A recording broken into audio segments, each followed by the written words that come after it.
इन points को अगर आप अच्छे से फॉलो करते हैं साल के शुरुआत से, तो 100% मार्क्स इंग्लिश के अंदर में स्कोर करना कोई भी बड़ी बात नहीं है। ये बात मैं पूरी गारंटी से बोल रहा हूँ आपके board. Hello everyone, I am Aditya Sharma and all of you are watching crack CBSE 9 and 10। आज की इस वीडियो में हम लोग बात करेंगे इंग्लिश के ऊपर, और मैं आपको दूंगा कुछ टिप्स और मैं आपको अवेयर करूंगा उन मिस्टेक्स के बारे में जो कि आपको अवॉइड करना चाहिए to achieve the greatest possible marks. और मैं आपको कुछ टिप्स भी दूंगा जिन्हें अगर आप फॉलो करते हैं तो आपके मार्क्स बहुत ही ज़्यादा बूस्ट हो सकते हैं। तो आज की इस वीडियो में ऐसे ही बहुत सारे कमाल के पॉइंट्स आपको मिलने वाले हैं, इसलिए आप इस पूरे वीडियो को ज़रूर देखिएगा to get the maximum benefit. So let's start. अब इंग्लिश के अंदर में सबसे पहली मिस्टेक जो कि ज़्यादातर स्टूडेंट्स के साथ में आती है वो आती है ये कि एंड टाइम पे आते आते सारी चीज़ें बहुत ही ज़्यादा मिक्सड अप हो जाते हैं। इसका मतलब ये कि इनिशियल डेज़ में जब आपका साल शुरुआत होता है, भले ही आप किसी भी क्लास में हैं, 9, 10, 11, 12, पर मैं स्पेशली 10 को टारगेट करके ये वीडियो को बना रहा हूँ। तो अगर आप 10 के स्टूडेंट हैं तो इनिशियली तो आपको इंग्लिश बहुत ही ज़्यादा ईजी लगता है, ईजी सब्जेक्ट है, ये कभी भी पढ़ने से हो जाता है, ऐसा हमें लगता है। लेकिन बाद में जा कर के ज़्यादातर स्टूडेंट्स के साथ में ऐसा होता है कि जब बोर्ड एग्ज़ाम आ जाता है उस समय इंग्लिश के साथ साथ और भी बाकी के सब्जेक्ट्स होते हैं, साइंस मैथ्स एसएसटी वगैरह, ये सारे सब्जेक्ट्स, और उसके साथ में इंग्लिश में भी इतने सारे चैप्टर्स में इतना ज़्यादा कन्फ्यूजन होता है कि वो किस सब्जेक्ट पे और किस चैप्टर पे ज़्यादा ध्यान दे, उतना टाइम अलॉट करने का ही टाइम उन्हें नहीं मिल पाता है। तो एंड टाइम पे जा कर के बहुत सारे स्टूडेंट्स इंग्लिश को छोड़ देते हैं। उन्होंने जो भी पढ़ा है पहले से वो सिर्फ उतना सा पढ़ के बोर्ड एग्ज़ाम अपनी दे देते हैं, जिनसे कि उनके अच्छे मार्क्स नहीं आते। लिटरली ऐसा बहुत बार होता है इंग्लिश के साथ में। इसलिए आपको साल के शुरुआत से ही इंग्लिश को बहुत ही ज़्यादा स्ट्रॉन्ग रखनी पड़ेगी, और उसके लिए इन सारे पॉइंट्स आपके बहुत ही ज़्यादा काम के रहेंगे। जिनमें से जो सबसे पहला पॉइंट है, that is you should never combine the different chapters of English. इसका मतलब ये, अगर मैं प्रैक्टिकल लाइफ एग्जांपल दूँ तो जब आपने चैप्टर 1 पढ़ा इंग्लिश का, कोई भी बुक का, आपने बुक 1 या फिर बुक 2 का आपने जब पहला चैप्टर पढ़ा, आपको वो चीज़ बहुत ही ज़्यादा इजीली समझ में आ गई, सारी चीज़ आपकी बहुत ही ज़्यादा क्लियर है। उससे चैप्टर से रिलेटेड मैं कोई भी क्वेश्चन आपसे पूछ लूँ, आपको सारे क्वेश्चन के आंसर्स एक्यूरेटली आते हैं। लेकिन उसके बाद में जब आपने सेकंड चैप्टर, थर्ड चैप्टर और ऐसे कर करके जब 8-10 चैप्टर्स हो जाते हैं, उसके बाद में जो हमारी पहली दूसरी चैप्टर्स हैं, जो इनिशियल के चैप्टर्स हैं, वो हम भूलने लगते हैं उसको धीरे धीरे। और फिर लास्ट के टाइम पे इतने सारे चैप्टर्स होते हैं तो उनमें बहुत ज़्यादा कन्फ्यूजन होता है कि ये वाला पार्ट कौन सी चैप्टर का है, ये वाला जो डेट है ये उस चैप्टर से रिलेटेड है या फिर उस चैप्टर से रिलेटेड है। तो इसलिए आपको इस पॉइंट पर सबसे ज़्यादा ध्यान देना पड़ेगा। तो इसको का सल्यूशन क्या है? तो इसका सल्यूशन यही है, जैसे कि जब आप चैप्टर 1 पढ़ रहे हैं तो उस समय पे आपको सिर्फ़ और सिर्फ उसकी पूरी चैप्टर पे ध्यान देना है, उसका पूरा एक एक लाइन को पढ़ना है, पूरा चैप्टर को आपको बहुत ही ज़्यादा ध्यान से पढ़ना है। और फिर ये कर लेने के बाद में आपको चैप्टर 2 पर नहीं जाना है, आपको उस चैप्टर को नहीं पढ़ना है। आपको चैप्टर 1 पे ही जो भी एक्स्ट्रा चीज़ें होते हैं, जैसे कि बहुत सारे टीचर्स बोलते हैं कि वर्ड मीनिंग्स को लर्न करना, और फिर छोटी मोटी चीज़ें जो कि आपके स्कूल एग्ज़ाम्स में आपको हेल्प करती है, वो सब चीज़ें आपको उनको करना है। उसके बाद में आपको चैप्टर 1 के ही उसके जो भी क्वेश्चन आंसर्स है आपको उनको करना है। ऐसा अगर आप कर लेते हैं तो आपका ये एक चैप्टर बहुत ही ज़्यादा अच्छे से हो जाता है। उसके बाद में ही आपको किसी भी अगले चैप्टर पे जाना है, उससे पहले आपको अगले चैप्टर में नहीं जाना है। जैसा कि हमें बहुत बार लगता है कि हम पहले थ्योरी ख़त्म कर लेते हैं, जितने भी चैप्टर्स अभी तक हुए हैं आपके स्कूल में।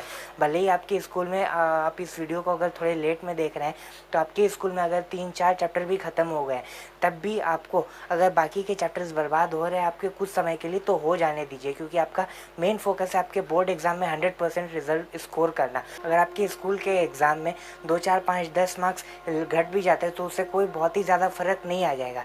इसलिए अगर आपके 3-4 चैप्टर हो भी गए आपके स्कूल में, बाकी को आप छोड़ दीजिए। लेकिन सिर्फ जब आप चैप्टर 1 को कर रहे हैं उसमें आपका पूरा ध्यान सिर्फ और सिर्फ चैप्टर 1 पर ही होना चाहिए।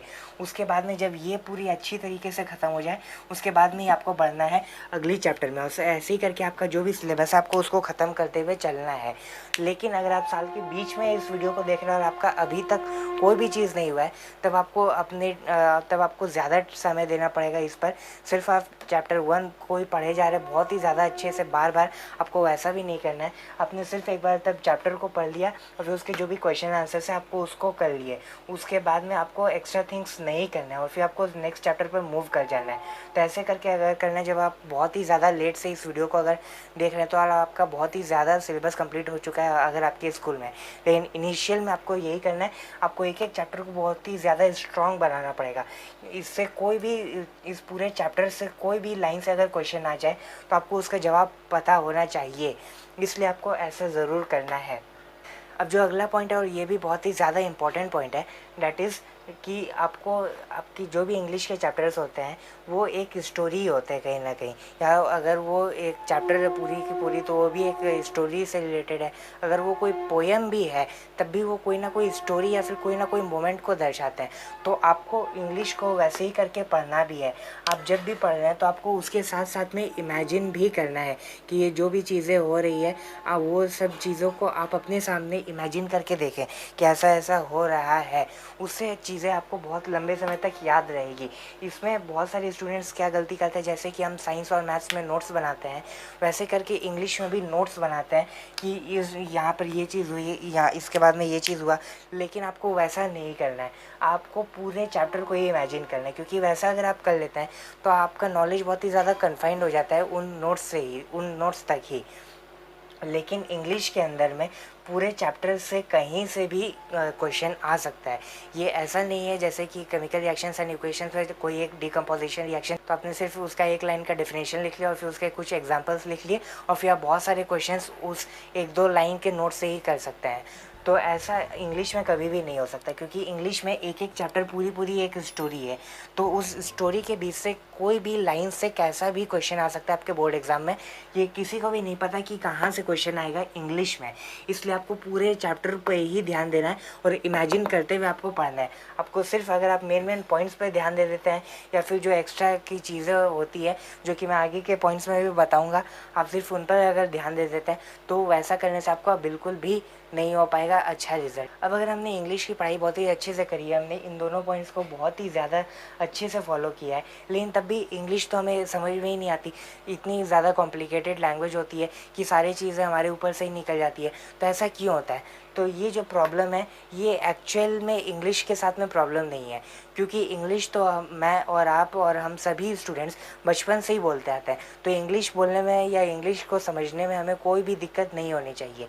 इंग्लिश सब्जेक्ट को पढ़ते टाइम आपको जो दिक्कत होता है वो आपको होता है या तो उसके आपको समझ में नहीं आता, और वो चीज़ होता है सिर्फ़ और सिर्फ वर्ड मीनिंग्स के वजह से, और आपके कुछ कुछ फ्रेजेस होते हैं जैसा कि आप हायर क्लासेस में आते हैं तो उनके वजह से, क्योंकि इनका मतलब आपको नहीं पता हो, ये पहली बार इंट्रोड्यूस किए जाते हैं आपसे। तो अगर कोई चीज़ आपको पहले से पता ही नहीं है और वो एक नया चीज़ आ गया तो आपको वो चीज़ डेफिनेटली समझ में नहीं आएगा। और ऐसा ही होता है क्लास 10th में जब आप आते हैं तो बहुत सारे चैप्टर्स में बहुत सारे वर्ड्स आपको ऐसे मिलेंगे जो कि आपने आज से पहले कभी भी नहीं देखे, और वो इतने सारे वर्ड्स होते हैं कि जैसा कि हमें लगता है ये पूरा चैप्टर ही बहुत ही ज़्यादा कॉम्प्लिकेटेड है, लेकिन एक्चुअल में वो होता नहीं है। तो इसका सोल्यूशन यही है कि जो भी वर्ड मीनिंग्स हैं और जो भी स्पेशल फ्रेजेस हैं आपको उनकी वर्ड मीनिंग सबके चैप्टर के साइड में ही लिख लेनी है। उसी पेज में जो भी आपका बुक है उसमें टेक्स्ट दिया है उसके साइड में आपको कोई भी बॉक्स बना के कोई भी कॉलम बना के जो भी वर्ड मीनिंग्स आपको इंपॉर्टेंट लगता है आपको उसमें लिख लेना है। और फिर जब आप दूसरी टाइम पढ़ेंगे तब आप पहले आप उस वर्ड मीनिंग्स को पढ़िए, फिर आप उस टेक्स्ट को पढ़िए जो भी आपके बुक में दिया हुआ था उसको। तो ऐसा अगर आप कर लेते हैं तो आपको इंग्लिश समझने में कोई भी दिक्कत नहीं आएगी, बिल्कुल भी कोई भी दिक्कत नहीं आएगी। अब जो अगला और बहुत ही ज़्यादा इंपॉर्टेंट पॉइंट है that is you should focus more on the events of the chapter. इसका मतलब क्या? तो इसका मतलब ये, अगर आप अपने कोई भी सीनियर से पूछ लेते हैं इंग्लिश के बारे में तो वो आपको यही कहेंगे कि उन्होंने बहुत ही ज़्यादा हार्डवर्क से पढ़ाई करी है, बहुत ही ज़्यादा मेहनत की है इंग्लिश के अंदर में, पूरे साल भर पढ़ाई करी है, खुद से भी पढ़ाई करी है, उनके टीचर्स ने जो भी नोट्स दिए उन्हें भी अच्छा से पढ़ा, और जो भी चीज़ें होती है उनका पैराग्राफ वगैरह वर्ड मीनिंग सारी चीज़ों को अच्छे से लर्न कर लिया, लेकिन तब भी उनके बहुत ही ज़्यादा एक्सीलेंट मार्क्स नहीं आ पाए। तो ऐसा क्यों होता है? तो ऐसा इसलिए होता है क्योंकि हम स्टूडेंट्स जब भी इंग्लिश को पढ़ते हैं तो हमें लगता है ये एक थ्योरेटिकल सब्जेक्ट है और इसमें अगर हमारा लैंग्वेज बहुत ही ज़्यादा अच्छा है तभी हम इसमें अच्छा स्कोर कर सकते हैं। हम पता है क्या करते हैं, हमने जब एक चैप्टर को ख़त्म किया, हमने सपोज़ ये कोई भी चैप्टर 1 को हमने अगर ख़त्म किया तो ख़त्म करते ही हम क्या करने लग जाते हैं, उसके वर्ड मीनिंग्स, उसके जो भी इम्पोर्टेंट पॉइंट्स दे रखे हैं वो सब जो कि समरी में दिए हुए होते हैं इंपॉर्टेंट पॉइंट्स कि ये इनका कैरेक्टर स्केच है, तो उसी के अंदर में फिर कैरेक्टर स्केच भी आ जाता है। और फिर उसके आपके बुक में कुछ कुछ इंपॉर्टेंट फ्रेजेस दिए होते हैं बोल्ड आउटलाइंस में, अब उनको पढ़ने लग जाते हैं हम, ये सब चीज़ करने लग जाते हैं। और फिर कभी कभी ऐसा भी होता है कि हमारे टीचर ही हमें नोट्स भी दे देते हैं इंग्लिश के कि इनको आप पढ़ लीजिएगा, तो हम उनको भी करने लग जाते हैं। और इन्हें हम जब बार बार करते हैं तो हमें लगता है कि हमारी इंग्लिश की तैयारी बहुत ही ज़्यादा अच्छे से हो रही है, लेकिन ऐसा नहीं होता है। इंग्लिश के अंदर में अगर आपको हाईएस्ट मार्क्स स्कोर करने हैं तो उसके बाद में जैसे ही आपका चैप्टर 1 ख़त्म हुआ और फिर ये वर्ड मीनिंग्स वगैरह तो आपको लिखना ही है सिर्फ और सिर्फ चैप्टर 1 की अंडरस्टैंडिंग में। ये कोई एक्स्ट्रा चीज़ नहीं है कि आपको वर्ड मीनिंग्स को बैठ के अगर आप लर्न कर रहे हैं तो आपके अच्छे मार्क्स आ जाएंगे। वर्ड मीनिंग्स का यूज़ सिर्फ और सिर्फ इतना ही है कि जब आप अगली बार अपने टेक्स्ट को पढ़े तब आपको टेक्स्ट को समझने में, जो भी आपके बुक में दिया है उसको समझने में कोई भी दिक्कत नहीं है। इन वर्ड मीनिंग्स को अगर आप लर्न करें तो इसका कोई मतलब नहीं होता, सिर्फ आप अपने टाइम को वेस्ट कर रहे हैं। और ऐसी जो भी एक्स्ट्रा चीज़ें दी हुई है उनको आपको इसके बदले में क्या करना है, आपको जब भी आपने चैप्टर 1 को सपोज़ ख़त्म किया, आपके उससे रिलेटेड जो भी मेन इवेंट्स है, मैं बोल रहा हूँ सिर्फ और सिर्फ मेन इवेंट्स, आपको सिर्फ उन पर ही ध्यान देना है, आपको उनको अच्छे से पढ़ लेना है। जैसा कि अगर मैं एग्जांपल के लिए बताऊं तो आपका जो चैप्टर है ट्रायम्फ ऑफ सर्जरी, उसमें जैसे कि मिसेस पम्फ्रेट है, डॉक्टर हेरियट है और फिर ट्रिकी है, तो इन सभी के रिलेटेड जो भी मेन मेन पॉइंट्स है, जैसे कि जब ट्रिकी को डॉक्टर हेरियट ने देखा रोड पर, तब फिर वो अपने हॉस्पिटल में ले गए, ये सब चीज़ जो भी मेन मेन पॉइंट्स है आपको सिर्फ और सिर्फ उन पर ध्यान देना है। जो कि अगर आप मैं एक नंबर बताऊं तो आप अगर 8 से 10 लाइन पढ़ते हैं अगर आप अपने इंग्लिश के अंदर में, ये मैं 10th स्टैंडर्ड की बात कर रहा हूँ, आप आगे 11th-12th में इसका स्टैंडर्ड और भी ज़्यादा बढ़ता जाएगा, लेकिन अगर आप 8 से 10 लाइन को पढ़ते हैं और ये ऑन एन एवरेज आपके पूरे इंग्लिश का सिलेबस का कोई चैप्टर में ये डिफ़र भी कर सकता है, तो उसमें सिर्फ मैक्सिमम 2 से 3 ऐसे लाइन्स होंगे जो कि मेन मेन इवेंट्स होंगे, आपको सिर्फ और सिर्फ उन पर ध्यान देना है। क्योंकि अगर आप मेन मेन इवेंट्स को अगर याद कर लेते हैं, उसके बाद में आपको ना तो लॉन्ग आंसर को लर्न करने की ज़रूरत पड़ेगी, ना तो कोई और चीज़ को आपको लर्न करने की ज़रूरत पड़ेगी। अगर आप थोड़ा सा भी इलेबोरेट करके लिखना जानते हैं तो आपके बहुत ही ज़्यादा अच्छे मार्क्स आ सकते हैं आपके बोर्ड एग्ज़ाम में, और इससे आपका समय बहुत ही ज़्यादा बचेगा, जिससे कि आप और अगली चैप्टर को पढ़ सकते हैं या फिर 19 चैप्टर को बार बार रिवाइज़ कर सकते हैं, और आपके बाकी के सब्जेक्ट्स भी है उन्हें भी आपको टाइम देना पड़ेगा, तो उसका टाइम यहाँ से बचेगा। तो जो सिर्फ मेन मेन इवेंट्स आपको सिर्फ उनको लर्न करना है, और फिर उसको लर्न भी कैसे करके करना है, तो उसको लर्न करने का यही तरीका है, आपको सिर्फ और सिर्फ उसको इमेजिन करना है या फिर उसको सिर्फ और सिर्फ विजुअलाइज करना है कि जो भी मेन मेन पॉइंट्स है सिर्फ उनको उनको अगर आप चाहे तो कोई पेंसिल से अंडरलाइन भी कर सकते हैं, मैं बोलूँगा आपके बुक के अंदर में ही। तो जब आप अगली बार पढ़ें तो सिर्फ आप उन मेन इवेंट्स को ही पढ़ें, आपको पूरा चैप्टर पढ़ना नहीं पड़े। लेकिन इसमें भी एक और मिस्टेक हो सकती है कि हम बार बार सिर्फ इवेंट्स को ही पढ़ रहे हैं, तो आपको सिर्फ वैसा भी नहीं करना है, आपको मेन फोकस करना है सिर्फ इवेंट्स पे। जो बाकी की चीज़ें हम करते हैं, सुंदर से सजा करके नोट्स लिखना, कैरेक्टर स्केच लर्न करना है, इसका 2-3 नाम, उस कैरेक्टर का 2-3 नाम को लर्न करना, ये सब जो फालतू की चीज़ें हम करते हैं, उसके जगह पे आपको सिर्फ और सिर्फ मेन इवेंट्स पर ध्यान देना है।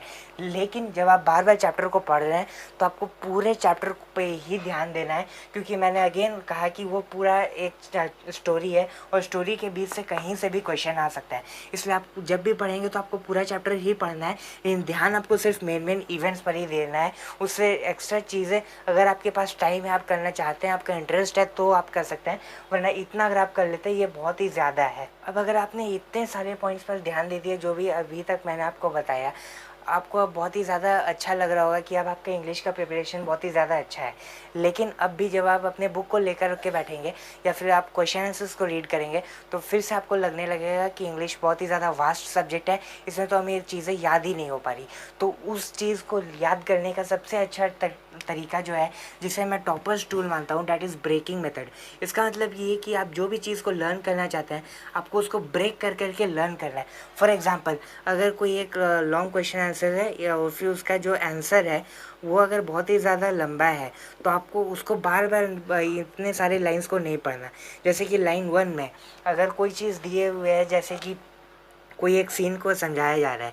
तो पहले का मौसम ऐसा था, फिर उसके बीच में कहीं से कोई आवाज़ हुई, फिर जब लोगों ने अपने घरों से बाहर निकल कर देखा, ऐसा अगर कोई चैप्टर है तो उसमें सिर्फ़ और सिर्फ आपको उन पर ध्यान देना है कि यहाँ पर लिखा हुआ है कि इन चीज़ों पर कहीं पर आवाज़ हुई, तब फिर लोग बाहर आए और फिर उन्होंने देखा कि ये चीज़ें हुई। और फिर उसके बाद में अगर मैं एग्ज़ाम्पल के लिए ले लूँ, ये है नहीं आपके बुक में, लेकिन कि अगर ट्रिकी वहाँ पर रोड पर था, तो ये जो भी मेन पॉइंट्स है, आपको सिर्फ उनको पढ़ना है एक बार ध्यान से, और फिर पूरे लाइन को खुद से फ्रेम करना है। जैसे कि आपने क्वेश्चन को एक बार पढ़ा, ये बिल्कुल प्रैक्टिकल सोल्यूशन मैं दे रहा हूँ, इससे बाद में कोई भी बड़े से बड़ा लॉन्ग क्वेश्चन आंसर हो, उसको लर्न करने में आपको कोई भी दिक्कत नहीं होगी, भले ही वो बड़े से बड़ा पैराग्राफ क्यों ना हो। तो इसका जो प्रैक्टिकल सोल्यूशन है वो वही है कि आपने जब एक बार क्वेश्चन को पढ़ा, उसके बाद में आपको जब आप आंसर को पढ़ा तो आपने एक लाइन को जब पढ़ा, उसके बाद में उसके सबसे जो मेन पॉइंट है आपको उस पर ध्यान देना है। इसको आपको पेंसिल से मार्क नहीं करना है, वरना आप बार बार जब पढ़ेंगे तब सिर्फ आप उन्हीं को पढ़ने लगेंगे और वो चीज़ भी सही नहीं है। लेकिन जब आप एक बार पढ़ रहे हैं तो एक लाइन में जो भी सबसे मेन पॉइंट है आपने उस पर ध्यान दिया कि अच्छा इस लाइन का मतलब ये है, ये एक दो वर्ड में लिखा हुआ है, या फिर आप चाहे तो उसको हिंदी में भी कन्वर्ट करके सोच सकते हैं। और फिर उसके बाद में तुरंत बाद ही उसको उस 2-3 वर्ड से ही आपको ये जो पूरा सेंटेंस दिया हुआ था, आपको इसको फ्रेम करके देखना है कि ये इसे मैं खुद से बना पा रहा हूँ या नहीं। और फिर ऐसे ही करके आपको अगले पॉइंट्स में भी करना है।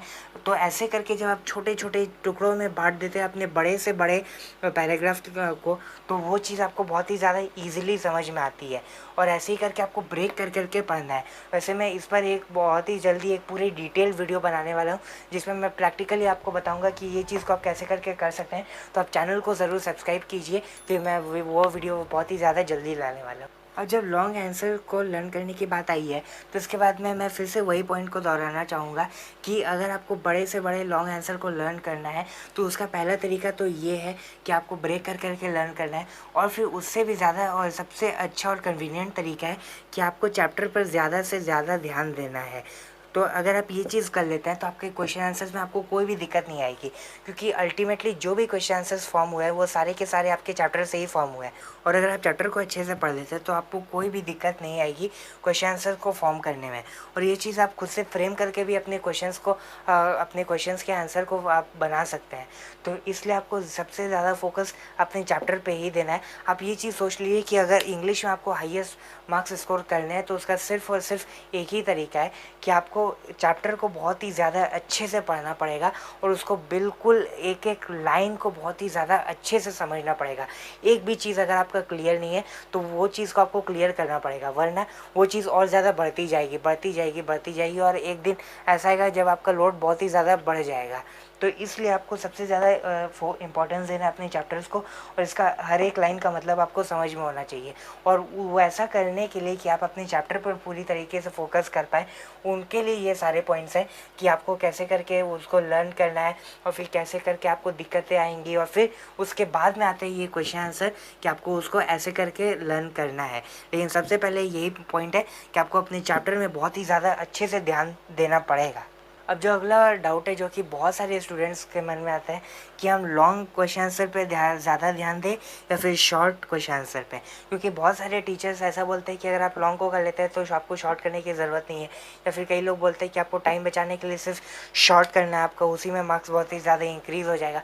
तो इसमें हम बहुत ही ज़्यादा कन्फ्यूज़ रहते हैं। तो इसका जो सबसे सिंपल और सबसे अच्छा तरीका यही है कि जब आप साल के शुरुआत में पढ़ रहे हैं, अभी आपके पास में बहुत ज़्यादा टाइम है, तो अभी आपको ये भी करना है, ये भी करना है, और फिर इसके अलावा और भी अगर कोई चीज़ होता होगा तो आपको वो सारी चीज़ें अभी करनी है और बहुत ही ज़्यादा अच्छे से करनी है। लेकिन अगर थोड़ा दिन पार हो गया है, थोड़ा समय पार हो गया और बहुत सारा सिलेबस अब आपका है, बाकी आपके सब्जेक्ट्स भी आपको उन पर भी ध्यान देना है, तो अभी आपके पास में कुछ महीनों का टाइम है सिर्फ, तो उस समय पे आपको सिर्फ़ और सिर्फ लॉन्ग पर ही ध्यान देना है। या फिर अगर मैं कहूँ तो आपके बोर्ड एग्ज़ाम को अगर 1-2 महीने भी डिले है और अगर आपका बाकी सब्जेक्ट्स हो रखा है तो आप सब पर ध्यान दीजिए, वरना आप सिर्फ़ और सिर्फ लॉन्ग पर ही ध्यान दीजिए। क्योंकि लॉन्ग अगर आप एक क्वेश्चन को कर लेते हैं तो उसमें चांसेस हैं कि उसी के अंदर में 3-4 क्वेश्चंस शॉर्ट वाले भी इंड्यूस्ड हो तो उनकी प्रैक्टिस भी आपके अपने आप ही हो जाएगी अगर आप एक लॉन्ग को कर लेते हैं तो। इसलिए आपको उस टाइम पे सिर्फ और सिर्फ लॉन्ग पर ही ध्यान देना है। लेकिन उसके बाद में जब आपका बोर्ड एग्ज़ाम बहुत ही ज़्यादा पास है और आप सिर्फ और सिर्फ बोर्ड एग्ज़ाम के लिए पढ़ रहे हैं तो उस समय अगर आपके पास में बिल्कुल भी टाइम नहीं है, 1 दिन 2 दिन या 1 हफ्ता बचा है, तो उस समय पे आपको सिर्फ शॉर्ट पर ही ध्यान देना है और जितने अच्छे से हो पाए और जितना ज़्यादा हो पाए आपको उतना ज़्यादा शॉर्ट क्वेश्चन आंसर पे ध्यान देना है। ऐसा मैं इसलिए बोल रहा हूँ क्योंकि उस समय पे अगर आप लॉन्ग आंसर को करने बैठेंगे और आपका लॉन्ग पर बहुत ही ज़्यादा अच्छी पकड़ नहीं है तो आपको बहुत ही ज़्यादा डिमोटिवेशन आएगा जब आप इतनी सारी चीज़ों को लर्न करने की कोशिश करेंगे और उतनी सारी चीज़ें एक बार में याद हो भी नहीं पाएगी। लेकिन वहीं पर अगर आप शॉर्ट करते हैं तो एक एक करके जब होता जाएगा जल्दी 20-20 सेकंड 30-30 सेकंड में एक एक क्वेश्चन आंसर आपको लर्न होते जाएंगे तो उससे आपको मोटिवेशन भी आएगा लॉन्ग भी करने के लिए। वरना अगर लॉन्ग का टाइम नहीं भी है तभी सिर्फ अगर आप शॉर्ट कर लेते हैं तो आपकी एटलीस्ट उतनी प्रिपरेशन हो जाएगी जितने कि आप डिसेंट मार्क्स स्कोर कर सकते हैं अपने बोर्ड एग्ज़ाम में। इसलिए उस टाइम पे आपको सिर्फ और सिर्फ शॉर्ट पर ही ध्यान देना है जिससे कि बहुत ही ज़्यादा लॉन्ग को लर्न करने के चक्कर में बहुत ही ज़्यादा मार्क्स लूज़ नहीं हो जाए।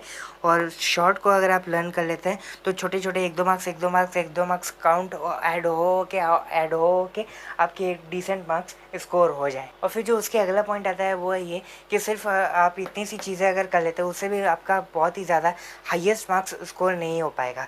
तो उसके लिए जो एट्रीब्यूट्स होते हैं, एट्रीब्यूट्स का मतलब कुछ कुछ एक्स्ट्रा थिंग्स जो कि होते हैं जैसे कि अगर जो कैरेक्टर स्केच हो गया या फिर कोई एक्स्ट्रा चीज़ें हो गई तो उन्हें आप कैसे करके लर्न करें। तो सबसे पहला तो मैंने उस पॉइंट को यहीं पर क्लियर कर दिया कि आपको सबसे ज़्यादा फोकस करना है अपने इवेंट्स पर और अपने चैप्टर्स पे।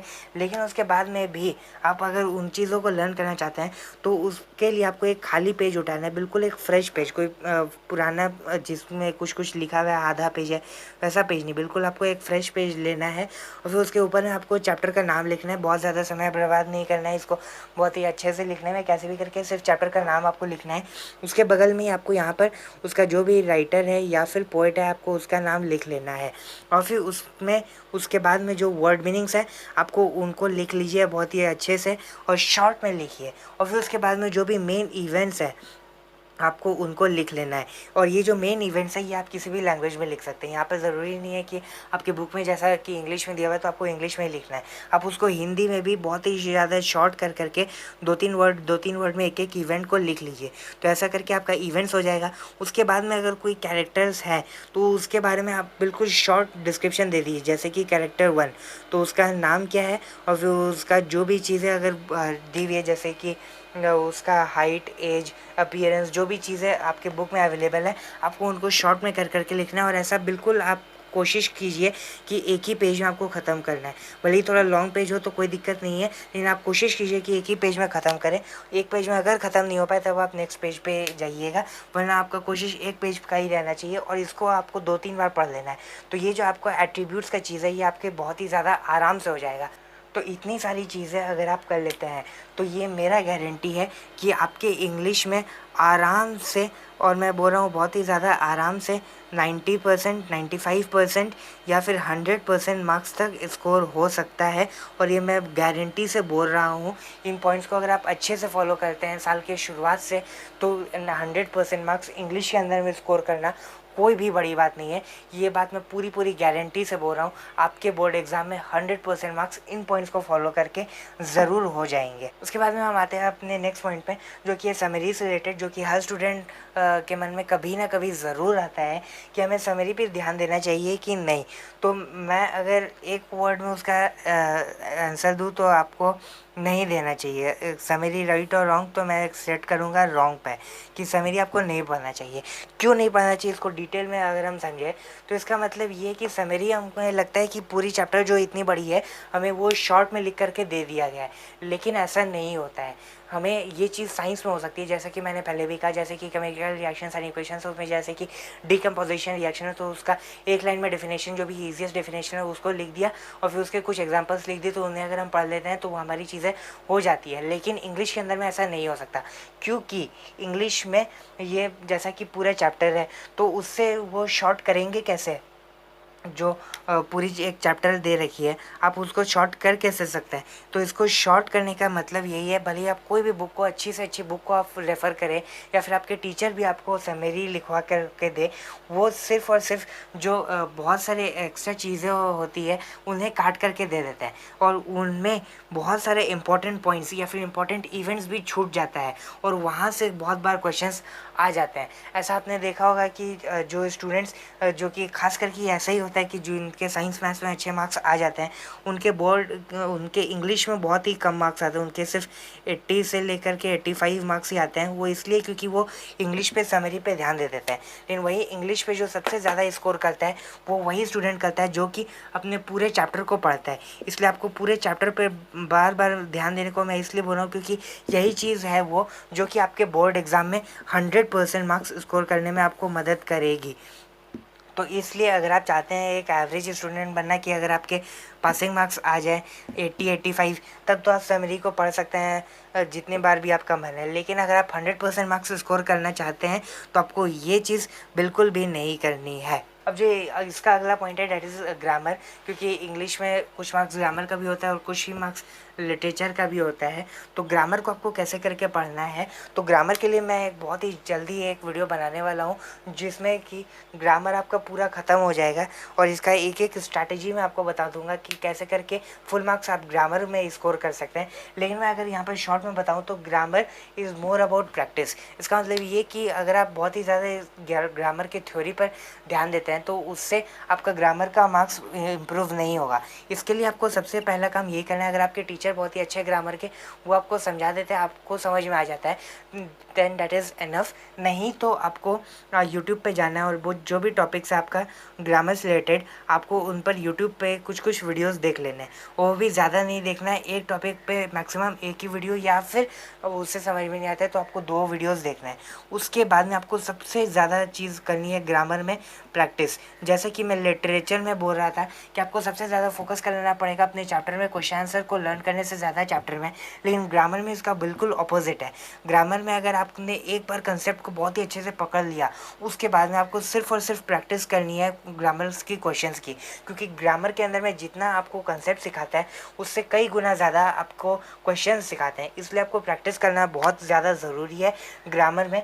और वैसे मैं ग्रामर के लिए बहुत ही जल्दी एक वीडियो, बहुत ही ज़्यादा कमाल की वीडियो लाने वाला हूँ, तो आप चैनल को ज़रूर अगेन सब्सक्राइब कर लीजिए, क्योंकि मैं ऐसी कंटेंट आपके लिए बहुत बार लेकर के आते रहूँगा। और फिर जो सबसे लास्ट पॉइंट है, डेट इज़ अबाउट रिवीजन, क्योंकि ये मैंने भी बहुत बार बोल रखा है और जो भी टॉपर से भी अगर आप पूछ लेते हैं तो the key to success is revision in your studies. इसका मतलब ये कि जो बहुत ही हार्ड वर्किंग स्टूडेंट होता है, जो कि बहुत ही अच्छे से पढ़ाई को करता है इंग्लिश में, उसकी सारी चीज़ें ख़त्म है, जो भी टीचर उनके होमवर्क देते हैं वो भी सारी चीज़ें ख़त्म है, वो चैप्टर भी अच्छे से पढ़ रखा है, लेकिन तब भी उनके 100% मार्क्स नहीं आ पाते क्योंकि वो रिवाइज़ नहीं करता है। इसलिए आपको रिवाइज़ करना पड़ेगा सबसे ज़्यादा बार, और इंग्लिश में तो आपको और भी ज़्यादा बार रिवाइज़ करना पड़ेगा क्योंकि इतना वास्ट सिलेबस है आपका। इसलिए आपको इंग्लिश में रिवाइज़ करना पड़ेगा। और मैं अगर कहूँ तो कम से कम, ये मैं आपको एकदम मिनिमम बोल रहा हूँ, आपको 8 से 10 बार तो ज़रूर रिवाइज़ करना है सारे ही चैप्टर्स को, सारे ही क्वेश्चन आंसर्स को, और जो भी चीज़ें हमने करी अभी तक उन सारी चीज़ों को कम से कम आपको 8 से 10 बार पूरे साल में ज़रूर रिवाइज़ करना है, तभी आपके 100% मार्क्स स्कोर हो पाएंगे। तो इसलिए आपको रिवीजन पे सबसे ज़्यादा ध्यान देना है और आपको रिवाइज़ करना है मल्टीपल टाइम्स इंग्लिश को। तो आज की इस वीडियो में इतना ही, लेकिन मैं जाते जाते कुछ पॉइंट्स और बोलना चाहूँगा इंग्लिश से रिलेटेड, कि इंग्लिश को देख करके और इसमें जो 2-2 बुक्स हैं और फिर इसका इतना वास्ट सिलेबस है, उसको देख करके बहुत सारे स्टूडेंट्स डर जाते हैं कि इंग्लिश में उनसे अच्छे मार्क्स स्कोर नहीं हो पाएंगे। उन्हें कभी कभी 1-2 चैप्टर समझ में नहीं आए तो वो ऐसा समझने लगते हैं कि पूरा इंग्लिश उनके लिए एक वीक सब्जेक्ट है, लेकिन ऐसा नहीं होता है। इंग्लिश में अगर आप थोड़ी बहुत भी मेहनत करते हैं ना, तो आपके बहुत ही हाई आउटपुट आएंगे। ये एक ऐसा सब्जेक्ट है जो कि आपका बहुत ही ज़्यादा मेहनत भी नहीं मांगता है, कि आपको बहुत ही ज़्यादा सम सॉल्व करने पड़ेंगे, न्यूमेरिकल सॉल्व करने पड़ेंगे, चीज़ों को याद करनी पड़ेंगी, पीरियोडिक टेबल को याद करना पड़ेगा। लेकिन इंग्लिश में आपके अच्छे मार्क्स स्कोर हो सकते हैं। इसलिए इंग्लिश एक स्कोरिंग सब्जेक्ट है, और इंग्लिश का सबसे मेन यूज़ अगर मैं कहूँ तो that is on boosting up your grades. और जो आपका ओवरऑल परसेंटेज है उसको बढ़ाने में इंग्लिश बहुत ही ज़्यादा हेल्प करेगा। अगर आपने कोई और सब्जेक्ट को पढ़ रखा है लेकिन तब भी बाई चांस उसके क्वेश्चंस आपसे नहीं बने बोर्ड एग्जाम में और आपके मार्क्स थोड़े बहुत घट गए, लेकिन अगर इंग्लिश का मार्क्स आपका बहुत ही ज़्यादा अच्छा आया क्योंकि आपने थोड़ी बहुत मेहनत करी लेकिन कंसिस्टेंसी से अपनी पढ़ाई करी, तो आपका ओवरऑल परसेंटेज को इंक्रीज़ कर देगा इंग्लिश। और इसका सबसे अच्छा चीज़ यही है कि आपको ज़्यादा मेहनत करने की ज़रूरत नहीं है। आप थोड़ा थोड़ा मेहनत करिए लेकिन रेगुलरली आपको मेहनत करनी पड़ेगी थोड़ा थोड़ा, तो वो अपने आप आपका जो रिज़ल्ट है वो अपने आप बूस्ट हो जाएगा। तो इंग्लिश का वही बात है, जैसे कि अगर मैं आपको ग्राफ में प्लॉट करके बताऊं तो अगर आप थोड़े थोड़े भी मेहनत करते हैं, लेकिन अगर आप कंसिस्टेंसी से अपनी मेहनत को जारी रखते हैं और इंग्लिश में आप कंसिस्टेंसी से अगर अपनी पढ़ाई को करते हैं, तब फिर आपका लेकिन जो आउटपुट का ग्राफ है वो बहुत ही ज़्यादा इंक्रीज़ हो जाएगा, वो बिल्कुल एक जे कर्व में जाएगा और वो आपको बहुत ही ज़्यादा हाईएस्ट मार्क्स स्कोर करके देगा इंग्लिश। इसलिए आपको बस कंसिस्टेंसी से अपनी पढ़ाई करनी है, आपका आउटपुट बहुत ही ज़्यादा अच्छा आएगा इंग्लिश को पढ़ के। तो बस आज की इस वीडियो में इतना ही। अगर आपको ये वीडियो अच्छा लगा तो आप इस वीडियो को ज़रूर लाइक कीजिए, अपने फ्रेंड्स के साथ भी ज़रूर शेयर कीजिए और चैनल को सब्सक्राइब करके नोटिफिकेशन को ज़रूर ऑन कीजिए, क्योंकि मैं ऐसे ही वीडियोज़ आपके लिए लेकर आते रहता हूँ।